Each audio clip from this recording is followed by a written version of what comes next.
Assalamualaikum warahmatullahi wabarakatuh. Bismillahirrahmanirrahim. Nahmaduhu wa nusalli wa nusallim ala rasulihil karim, amma ba'd.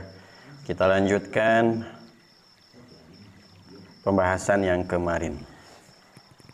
Qala al-musannif, yani Imam Ghazali rahimahullah ta'ala, al-aqabatul ula wa hiya aqabatul ilmi. Tanjakan pertama bagi seorang hamba menuju Allah adalah tanjakan ilmu. Maka aku, yakni Imam Ghazali berkata, hanya kepada Allah Subhanahu wa taala memohon pertolongan. Wahai pencari keikhlasan dan ibadah, wajib bagimu di permulaan, semoga Allah memberi taufik kepadamu untuk menuntut ilmu, karena sesungguhnya ilmu adalah poros atau pokok ibadah, dan di atas ilmu beredar segala sesuatu. Di atas ilmu beredar segala sesuatu. Amal-amal kita itu beredar atau terjadi karena adanya ilmu. Ayat yang pertama Allah Subhanahu wa taala turunkan apa? Iqra bismi rabbikal ladzi khalaq. Iqra artinya bacalah. Artinya kita harus berilmu. Dengan membaca kita tahu, dengan tahu kita beramal. Makanya amal kita itu karena kita tahu. Kita sholat fardu karena kita tahu bahwa sholat fardu adalah fardu atau wajib. Kenapa kita takut meninggalkan sholat fardu? Karena yang meninggalkannya mendapatkan dosa besar. Maka kita beramal. Maka ilmu ini menjadi pokok segala sesuatu. Ketahuilah, sesungguhnya ilmu dan ibadah adalah dua hal yang paling berharga. Tersebabkan kedua hal itu menjadi ada setiap apa yang engkau lihat dan dengar dari berbagai karya para pengarang, pelajaran dari para pengajar, nasihat dari para penasihat, dan pemikiran dari para pemikir. Bahkan karena kedua hal itu, ilmu dan ibadah, diturunkanlah kitab-kitab dan diutuslah para rasul. Bahkan karena kedua hal itu, yakni ilmu dan ibadah, diciptakanlah langit, bumi, dan makhluk yang ada di dalamnya. Karena ilmu dan ibadah, alam semesta ini diciptakan oleh Allah Subhanahu wa ta'ala. Karena ilmu dan ibadah, kita bisa melihat dan kita bisa mendengar karya-karya para pengarang kitab. Kalau tidak ada ilmu dan ibadah, untuk apa para musannif mengarang kitab? Nasihat-nasihat kita pun tahu karena adanya ilmu dan ibadah. Maka orang-orang yang tidak menuntut ilmu, apalagi dia tidak ibadah juga, dia adalah orang-orang yang sangat merugi. Dan segala sesuatu itu bisa jadi ibadah jika diniatkan untuk ibadah. Kita kerja, diniatkan kerjanya untuk ibadah, untuk nafkah anak dan istri, maka kerjanya jadi ibadah. Tapi gara-gara kerja kita jadi nggak sholat, berarti hidup kita untuk kerja. Kita tidur supaya bisa tahajud, karena syarat tahajud adalah tidur. Atau kita tidur dengan niat supaya sholat subuhnya tidak ngantuk. Kita tidur siang supaya nanti malam belajarnya bisa khusyuk. Maka tidurnya diniatkan untuk ibadah menjadi ibadah. Tapi jangan sampai gara-gara tidur malah tidak jadi ibadah, maka ini orang hidup untuk tidur. Kalau orang kerja sampai lupa untuk ibadah, maka dia telah mengorbankan sesuatu yang selama-lamanya untuk sesuatu yang sementara. Jadi boleh saja silahkan kerja, yang semangat kerjanya, karena kita pun punya tanggung jawab anak dan istri. Kita pun punya tanggung jawab kepada bos kita, kepada orang-orang yang jadi langganan kita. Kerja yang sungguh-sungguh. Tapi diniatkan kerjanya untuk ibadah, sehingga ketika datang panggilan untuk ibadah, tinggalkan dulu kerjanya. Dan juga sebaliknya, orang ibadah supaya mendapatkan dunia, ini pun sama, tidak diperkenankan. Orang yang belajar agama, orang yang ibadah, niatnya untuk dunia, maka dosanya dosa besar. Renungkanlah dua ayat di dalam kitab Allah Subhanahu wa taala.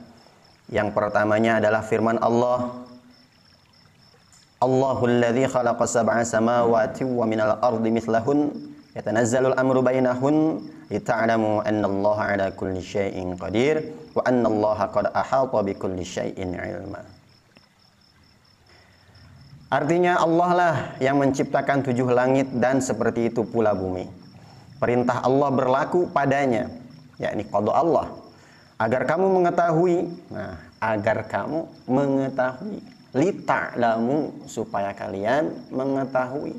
Bagaimana kita mau mengetahui kalau kita nggak mau belajar? Agar kamu mengetahui bahwasanya Allah Maha Kuasa atas segala sesuatu, dan sesungguhnya Allah ilmunya benar-benar meliputi segala sesuatu. Jadi ayat ini adalah ayat untuk ilmu, supaya kita ini belajar.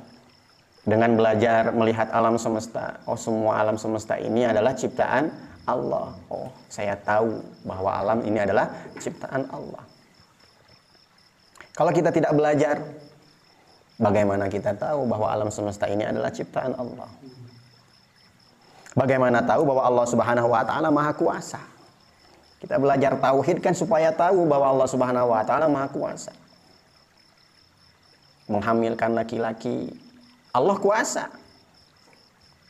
Tapi karena kita pun tahu bahwa Allah Subhanahu wa taala punya sifat iradah, berkeinginan, maha berkeinginan, maka laki-laki hamil itu tidak diinginkan oleh Allah Subhanahu wa taala. Allah kuasa, tapi Allah tidak ingin, maka nggak jadi. Cuman kita harus tahu dulu bahwa Allah Maha Kuasa. Nah, alam semesta ini diciptakan supaya kita tahu bahwa Allah Maha Kuasa. Ayatnya untuk ilmu, alam semesta ini diciptakan pun supaya kita tahu untuk ilmu juga. Dan cukuplah ayat ini sebagai dalil atas mulianya ilmu, terlebih lagi ilmu tauhid atau ilmu tentang Allah. Makanya belajar ilmu tauhid ini bukan hanya sekedar ditanya guru. Sudah ditonton? Sudah. Ketika nggak ditanya, nggak ditonton.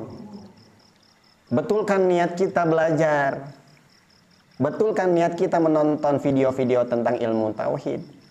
Bukan takut kepada guru, tetapi supaya memperbaiki akidah kita, mengetahui tentang ilmu tauhid, mengetahui tentang Allah, ma'rifat kepada Allah, kenal kepada Allah. Betulkan niatnya, insya Allah Allah bantu untuk faham. Mungkin kenapa kita nggak paham-paham? Karena membuka videonya hanya sekedar untuk memenuhi laporan kepada gurunya. Malu kalau nggak laporan. Tapi kalau niatnya untuk diri sendiri, saya nggak perlu pujian guru, saya nggak perlu koreksi guru, saya nggak perlu dinilai oleh guru. Saya belajar tauhid, membuka video tentang ilmu tauhid untuk memperbaiki akidah saya. Insya Allah, Allah akan bantu untuk fahami. Insya Allah ya. Dan ayat kedua, Allah Subhanahu wa taala berfirman, "Wa ma khalaqtul jinna wal insa illa liya'budun." Dan aku tidak menciptakan jin dan manusia melainkan supaya mereka untuk beribadah. Dan mencukupi ayat ini sebagai dalil atas perintah memberdayakan diri untuk beribadah dan kemestian memfokuskan diri untuk beribadah. Yang tadi ayatnya supaya kita berilmu, kemudian ayat ini supaya kita beribadah. Jadi ilmu dan ibadah tidak bisa dipisahkan. Maka betapa mulia dua perkara ini, yakni ilmu dan ibadah, di mana keduanya merupakan tujuan dari penciptaan dua negeri, dunia dan akhirat. Tadi ayat pertama, Allah menciptakan 7 lapis langit, 7 lapis bumi, lita'lamu, supaya kita tahu bahwa Allah Subhanahu wa taala Maha Kuasa. Kemudian ayat yang kedua, wa ma khalaqtul jinna wal insa, kita tidak diciptakan oleh Allah Subhanahu wa taala kecuali untuk beribadah. Jadi dua ayat ini, yang pertama untuk ilmu, yang kedua untuk ibadah. Alam semesta kita juga diciptakan hanya untuk ilmu dan ibadah. Maka terpastikan bagi seorang hamba hendaknya tidak menyibukkan diri. Tidak apa? Tidak menyibukkan diri kecuali terhadap ilmu dan ibadah. Walaupun seminggu sekali, mudah-mudahan Allah ridhoi ya. Kalau melihat dari teks ini, Imam Ghazali mengatakan jangan menyibukkan diri kecuali untuk ilmu dan ibadah. Kita sibuknya kerja, ilmu dan ibadah masih sisanya. Tapi ingat, tadi disebutkan kalau niatnya kerja untuk ibadah, mudah-mudahan tetap jadi ibadah. Cuman ilmunya sama harus kita sibukkan. Makanya kalau kita nggak mampu membuka kitab sendiri, ya tonton yang sudah jadi. Sudah dipermudah, masih tetap enggan untuk menontonnya. Dan juga tidak bersusah payah kecuali untuk keduanya, ilmu dan ibadah. Dan tidak merenung kecuali tentang keduanya. Maka nanti di akhirat itu ada yang ibadahnya sama, kerjaannya juga sama. Ibadah sama, kerjaan sama. Keuntungannya juga sama. Tapi yang jadi masalah, yang satu ini dihisab selamat, yang satu dihisab gak selamat. Masalah hartanya. Padahal ibadah dan kerjaannya sama. Bukan berarti tidak ibadah orang yang celaka ini. Sama-sama ibadah, sama-sama bekerja. Tapi kenapa yang satu selamat, yang satu tidak? Ternyata dalam pekerjaannya yang satu niat kerja untuk ibadah, yang satu niat kerja untuk menyenangkan diri, untuk mengumpulkan harta. Makanya orang-orang yang kerja di luar sana, kita nggak bisa menilainya. Karena yang tahu diri mereka sendiri bagaimana niat mereka ketika kerja. Jangan suudzon kepada mereka, tapi kita betulkan niat kita ketika kerja, niatnya untuk ibadah. Makanya kalau kerja ini niat ibadah, ada perintah Allah, thalabul ilmi, perkara-perkara yang sunnah, apalagi yang wajib, tinggalkan dulu pekerjaannya. Niat kerja untuk ibadah, tapi ketika adzan dikumandangkan, nggak mau meninggalkan kerja, bohong itu. Niat kerja untuk ibadahnya bohong. Kenapa? Ada yang lebih penting, yaitu sholat. Kenapa nggak mau sholat dulu, meninggalkan kerjaannya dulu? Tinggal balik lagi sholat, kemudian kerja. Mafhum ikhwan? Dan ketahuilah bahwa segala urusan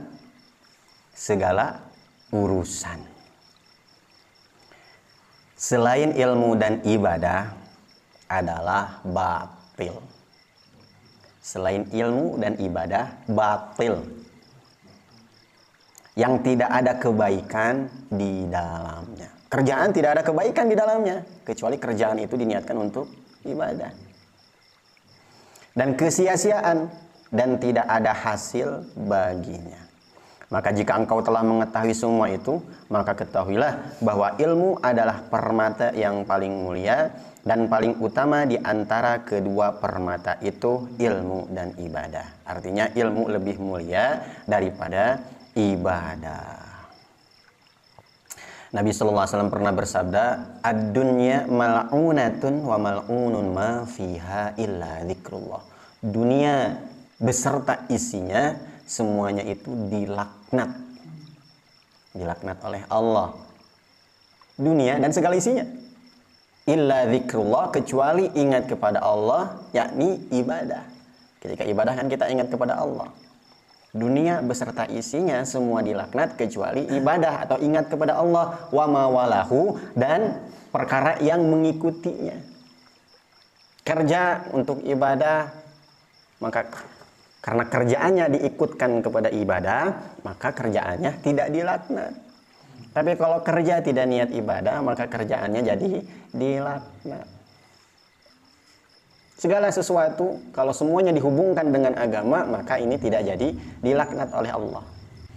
Wa mu'allimun wa muta'allimun, dan orang yang alim. Jadi para ulama ini tidak dilaknat oleh Allah. Para ustadz ini tidak dilaknat oleh Allah. Maka kita jangan menyepelekan ustadz, jangan menghinakan ustadz, walaupun kadang-kadang kita nggak suka sama dia. Karena ilmunya yang mengangkat derajat dia. Siapapun ustadznya, kalau dia berilmu, karena ada ustadz yang tidak berilmu juga. Intinya kalau orang alim, kita harus memuliakannya. Apalagi ulama-ulama yang sudah jelas keilmuannya. Wajib kita muliakan. Kalau ada sesuatu yang membuat kita tidak cocok dengan dia, jangan ikut campur. Lebih baik kita berlepas. Ya, itu lebih aman daripada ikut campur. Ternyata kita yang tidak tahu, kita malah yang jadi celaka. Bagaimana dengan kita untuk jadi orang alim jauh? Maka dalam teks hadis selanjutnya, wa muta'allimun, dan orang yang belajar ilmu. Jadi kalau kita belajar ilmu, sama, kita pun tidak dilaknat. Dan karena itulah Nabi SAW bersabda, sesungguhnya keutamaan orang yang berilmu atas orang yang ahli ibadah itu seperti keutamaanku atas laki-laki yang terendah dari umatku. Inna fadlal alim al-abid kafadli ala adna rajulin min ummati. Jadi orang yang berilmu dengan orang yang ibadah ini diibaratkan seperti Nabi dengan orang yang paling rendah. Bandingannya seperti apa? Nggak ada bandingannya.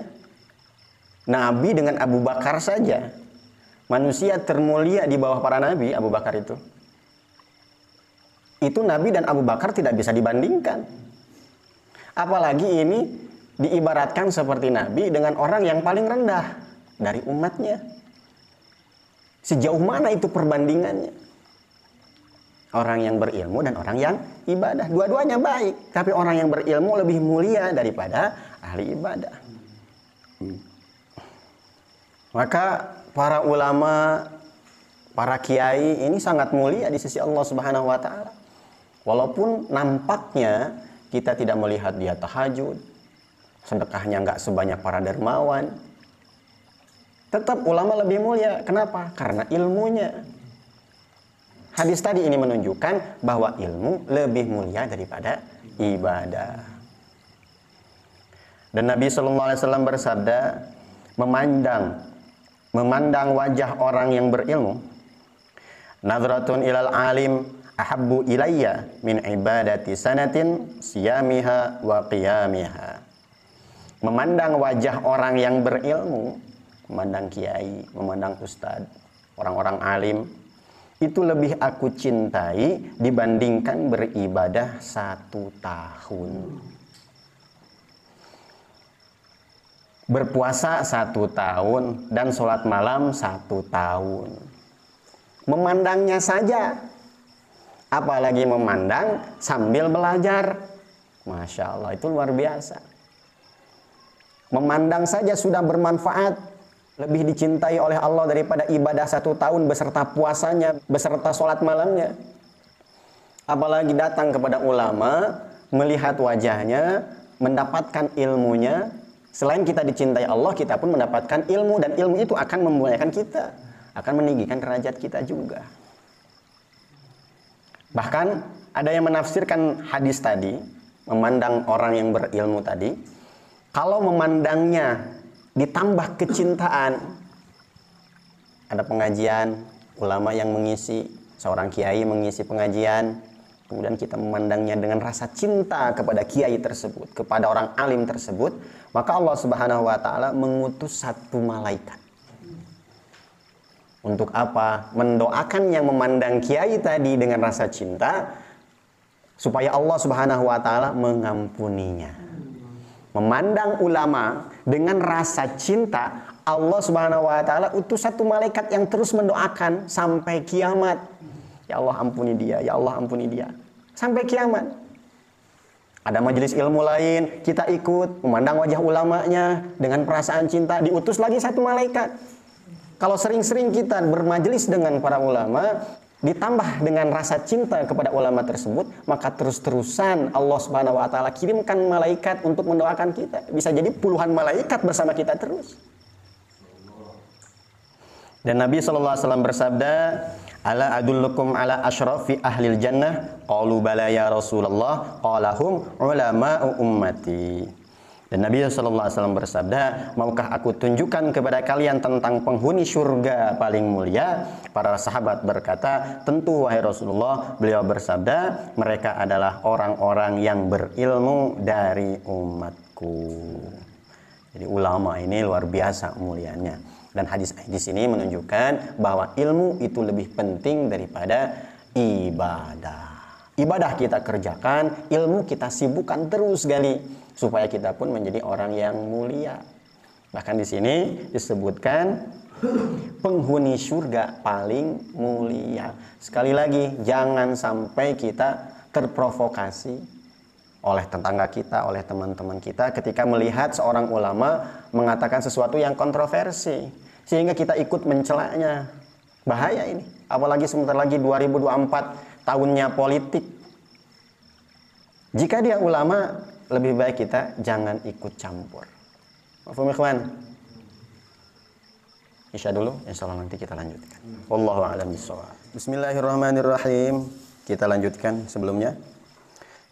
Maka menjadi lebih jelaslah bagimu bahwa ilmu adalah permata paling mulia dibandingkan ibadah. Akan tetapi tidak boleh tidak ibadah. Ibadah tetap mesti dilakukan, disertai dengan ilmu. Dan bila tidak, maka berwujudlah ilmunya laksana debu yang berserakan. Jadi kalau berilmu tidak ibadah, maka ilmunya ini akan menuntut nanti di akhirat. Bukan menyebabkan orang tersebut menjadi orang mulia, tetapi malah menjadi tuntutan nanti di akhirat. Ilmunya akan menuntut dia, akan memberatkan dia. Di sini disebutkan ilmunya laksana debu yang berserakan kalau ilmunya tidak diamalkan. Karena sesungguhnya ilmu itu menempati kedudukan pohon, sedangkan ibadah menempati kedudukan satu buah di antara berbagai buah pohon tersebut. Maka ilmu itu tidak akan bermanfaat jika tidak berbuah. Sebagaimana pohon, Mang Dani menanam pohon tomat.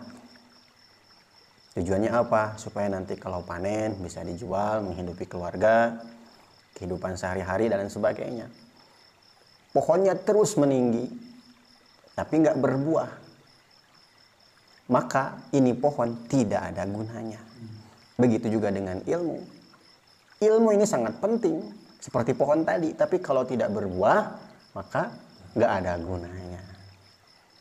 Tapi nggak mungkin ada buah kalau nggak ada pohon. Kita bisa beramal, padahal nggak berilmu. Ditakutkan nantinya malah jadi hambar, seperti buah tanpa pohon. Maka kemuliaan itu dimiliki oleh pohon, sebab pohon adalah asal muasal. Asalnya ibadah dari ilmu. Akan tetapi peraih manfaat bertumpu pada sesuatu yang diperoleh dengan buahnya. Maka jika demikian, sudah pasti bagi seorang hamba meski terwujud di dua perkara itu, satu bagian dan perolehan. Pohon dan buah harus kita wujudkan. Dan karena inilah Imam Hasan Al-Basri, semoga Allah mengasihi beliau, berkata, tuntutlah ilmu ini dengan tuntutan yang tidak membahayakan ibadah. Dan tuntutlah ibadah ini dengan tuntutan yang tidak merugikan ilmu. Jadi jangan sampai kita belajar ilmu, tapi malah membahayakan ibadah. Belajar sampai larut malam, subuhnya kesiangan. Berarti ini belajar ilmu, tapi membahayakan ibadah. Beda lagi ketika kita maghrib belajar ilmu, sholat isyanya ditunda sampai jam 9, ini memang disunahkan. Tapi kalau belajar malam, subuhnya sampai terbit matahari, ini kan udah habis waktu sholat subuhnya. Berarti ini belajar ilmu tapi membahayakan ibadah. Ataupun sebaliknya, jangan sampai kita beribadah tapi merugikan ilmu. ibadah terus sampai lupa belajar. Dakwah disuruh belajar gak mau. Disuruh belajar beralasan, aduh saya masih banyak kerjaan Ustaz. Buat apa? Untuk menafkahi anak istri Ustaz. Berarti kerjaan saya ibadah kan Ustaz? Ya ibadah, tapi merugikan ilmu sampai lupa untuk belajar ilmu. Bukan larangan untuk bekerja, tapi kita harus memanage waktunya yang tepat. Ya, belajar di waktunya, ibadah di waktunya, bekerja pun di waktunya. Dan tatkala telah ditetapkan bahwasanya tidak boleh tidak bagi seorang hamba dari keduanya secara bersamaan, maka sudah pasti ilmu lebih utama untuk didahulukan, karena sesungguhnya ilmu adalah asal muasal dan petunjuk. Gimana sholatnya mau benar, bagaimana sholatnya mau diterima oleh Allah, ilmu tentang sholatnya tidak tahu. Makanya ilmu ini adalah asal muasal daripada ibadah tersebut. Wa kullu man bi ghairi ilmin ya'malu a'maluhu mardudatun la tuqbalu. Setiap orang yang beramal tanpa ilmu, maka amalnya tertolak, tidak akan diterima oleh Allah. Wudunya salah, rukunnya tidak dikerjakan semua, syaratnya tidak dikerjakan semua, bagaimana mau diterima? Jadi kita harus tahu betul syaratnya, rukunnya, apa saja yang membatalkannya. Karena itulah Nabi SAW bersabda, al-ilmu imamul amal wal amal tabi'uhu. Ilmu itu adalah pimpinan amal dan amal adalah pengikutnya. Namanya imam itu harus di depan. Ilmu itu imamnya amal, pemimpinnya amal. Maka ilmu harus di depan. Kalau kita bermakmum, kita ada di depan imam, sahabat tidak. Nah, kebanyakan sekarang dia ibadah nggak punya ilmu. Jadi sama saja makmumnya ada di depan, imamnya ada di belakang, malah nggak belajar, berarti nggak punya imam. Katanya berjamaah tapi nggak punya pemimpin, nggak punya imam. Ini keliru. Dan sesungguhnya ilmu menjadi asal muasal yang diikuti, di mana wajib bagimu mendahulukannya atas ibadah hanyalah karena dua perkara. Yang pertama dari dua perkara itu adalah agar terhasilkan suatu ibadah untukmu dan terselamatkan. Artinya ibadahnya selamat, rukunnya benar, syaratnya benar, yang membatalkan dia tinggalkan, maka dianggaplah ibadahnya selamat. Maka ilmu dianggap sebagai asal muasal yang harus diikuti. Ini sebabnya. Karena sesungguhnya engkau di permulaan wajib atasmu untuk mengenal zat yang disembah, kemudian engkau menyembahnya. Berarti ini menjelaskan tentang tauhid. Harus mengenal dulu zat yang kita sembah. Jangan sampai kita ibadah. Kamu ibadah pada siapa? Kepada Allah. Siapa itu Allah? Pokoknya Allah. Nah, ini berarti ibadahnya gak kenal kepada siapa dia menyembah. Wa kaifa ta'budu man la ta'rifuhu bi asma'ihi wa sifati dzatihi wa ma yajibu lahu wa ma yastahilu fi na'tihi. Bagaimana engkau akan menyembah zat yang engkau tidak mengenalnya? Tentang nama-namanya, tentang sifat-sifatnya, dan segala yang wajib dan segala hal yang mustahil dalam sifatnya. Bagaimana engkau akan menyembah zat yang engkau tidak kenal?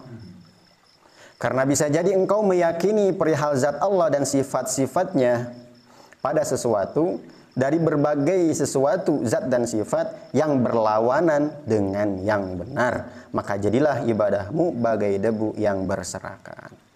Kau yakin zat Allah, yakin dengan sifat-sifatnya. Bagaimana sifat Allah seperti ini. Tapi ternyata anggapan antum itu salah, maka ibadah-ibadahmu selama ini bagaikan debu yang berserakan. Ada manfaatnya nggak debu? Malah mengotori, harus dibuang. Itulah ibadah kita kalau salah berakidah kepada Allah. Seperti yang pernah kita bahas dalam bab tauhid. Sifat Allah ada berapa? Yang wajib 20, yang mustahil 20, yang jaiz 1. Kita harus mengenal itu semua, harus tahu itu semua, wajib hukumnya. Kalau salah dalam akidah, gak perlu saya sebutkan satu persatu. Contohnya aja, Allah ada di arsy ini salah akidah. Dengan akidah yang salah itu, maka ibadah kita seperti debu yang berserakan. Padahal penjelasannya berapa jam itu kalau dibahas, kalau ditonton dari awal sampai akhir. Yang satu perkara aja yang tadi, ini bisa menyebabkan ibadah kita seperti debu yang berserakan. Maka sekali lagi, pelajari ilmu tauhid dengan benar untuk membenarkan keyakinan kita, akidah kita. Hasilnya bukan hanya sekedar kita kenal Allah, tetapi iman kita selamat dan juga ibadah kita selamat, tidak seperti debu yang berserakan. Dan sungguh kami telah menjelaskan sesuatu yang terkandung dalam keyakinan yang tidak benar itu, yaitu berbagai kekhawatiran yang besar di dalam penjelasan makna su'ul khatimah, kesudahan yang buruk dari kitab Al-Khawf, di antara sejumlah bahasan kitab Ihya Ulumuddin. Jadi dalam kitab Ihya Ulumuddin itu sudah jelas bagaimana cara kita mengenal Allah Subhanahu wa taala dengan benar. Cuman kalau kita kesusahan untuk membuka kitab Ihya Ulumuddin, ya buka kitab-kitab yang standar, kitab Ijan, Darori yang pernah kita bahas. Silahkan buka dalam playlist Tauhid 40 Sifat Allah Subhanahu wa taala. Semuanya dipelajari lagi, ini akan membenarkan iman kita, membenarkan akidah kita, dan juga menyelamatkan amal kita. Jadi ilmu yang pertama wajib kita ketahui adalah ilmu tauhid dan juga ilmu fikih, supaya ibadah-ibadah kita benar rukunnya, benar syaratnya, yang membatalkan kita jauhi. Mafhum ikhwan? Mudah-mudahan Allah Subhanahu wa taala fahamkan kita semuanya. Yang betulnya dari Allah, yang salahnya dari kebodohan saya, kekurangan saya. Wallahu a'lam bishawab. Kita tutup doa kifaratul majlis. Subhanallah wa bihamdihi, subhanakallahumma wa bihamdika, asyhadu an la ilaha illa anta, astaghfiruka wa atubu ilaik. Wassalamualaikum warahmatullahi wabarakatuh.